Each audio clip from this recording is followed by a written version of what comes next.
Là actuellement, qu'est-ce qui se passe dans le bio? On a une demande qui est en berne.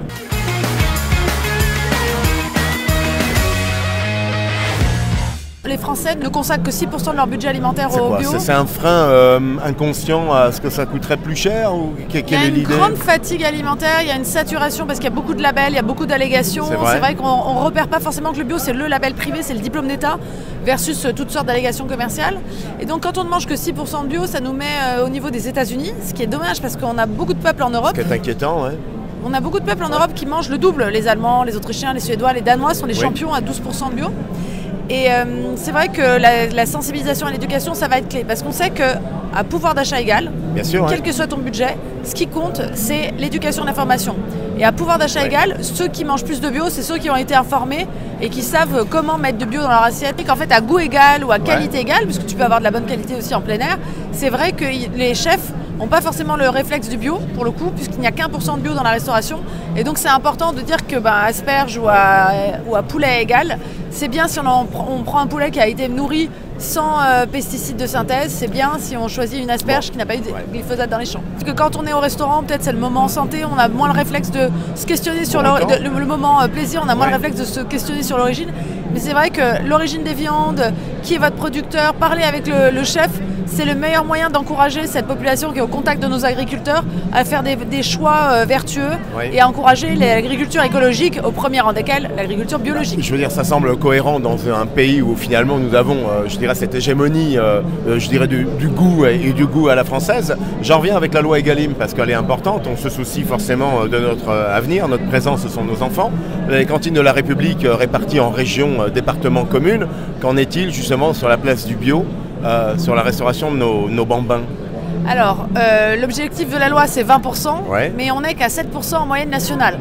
Alors, les écoles et les crèches sont beaucoup plus avancées pour le bio, là où on a des EHPAD ou des restaurants sociaux qui en ont moins. En revanche, on compte vraiment sur Guillaume Gomez et toutes ces équipes pour pouvoir promouvoir le bio, à commencer par l'Elysée. On espère qu'il y aura du bio. On a le 22 mai, le printemps bio qui démarre. On espère vraiment que l'Elysée va pouvoir montrer l'exemple parce qu'on a besoin absolument de soutien symbolique fort pour préserver et continuer d'étendre notre patrimoine de 60 000 fermes bio, parce que je ne sais pas si tu le sais, Eric, mais on est les champions d'Europe de la production bio en hectares consacrés. C'est une information qui me fait plaisir. Justement, tu parles de l'Elysée. On sait, Stéphane Lagani est aussi dithyrambique sur cette notion du bien manger. Les logisticiens, les marchés de gros, les mines sont des acteurs aussi importants. C'est à eux aussi de préconiser. Ils sont décisifs parce que la halle bio de Stéphane Lagani, elle est absolument clé dans le dispositif. Mais c'est vrai que ce qui va pousser le marché bio, c'est la demande. La demande du convive qui va se répercuter sur la demande des chefs, qui va se répercuter sur la demande des logisticiens. En bio, actuellement, on a besoin d'une chose, c'est d'une remobilisation des Français autour du label, qui est le label public, rappelons-le. C'est le label dont les bénéfices sont prouvés par la science et c'est le label qui permet de soutenir 60 000 fermes bio qui contribuent à purifier notre eau, avoir un air propre, avoir plus de faune, de flore, de papillons et d'abeilles. Une agroécologie engagée. Justement, je reviens sur nos métiers de bouche. Il y a un travail aussi à faire avec ces organismes de formation. Je pense aux apprentis d'Auteuil, tous ces lycées qui forment nos futurs chefs.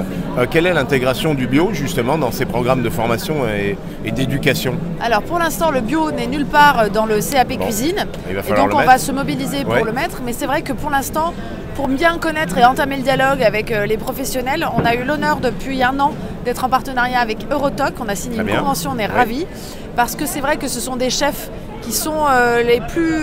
Il n'y a pas mieux que des chefs qui mettent déjà du bio au menu et qui sont rentables. Parce que oui, on peut mettre du bio et être rentable. On a déjà plein d'exemples qu'on a recrutés qui en parlent à leur père. Et à partir du moment où l'échange commence, c'est gagné. Et puis bon, donc ça c'est pour les chefs maintenant, et puis les chefs de demain, c'est le CAP cuisine qui va être décisif. Je crois que vous êtes sous, je dirais, de bonnes augures, parce que Nicolas Brunelière, qui est le président Eurotoc Jeune, est quelqu'un de très engagé et d'actif en tout cas. Exactement, qui a tous ses fruits et légumes en bio, d'ailleurs on le félicite.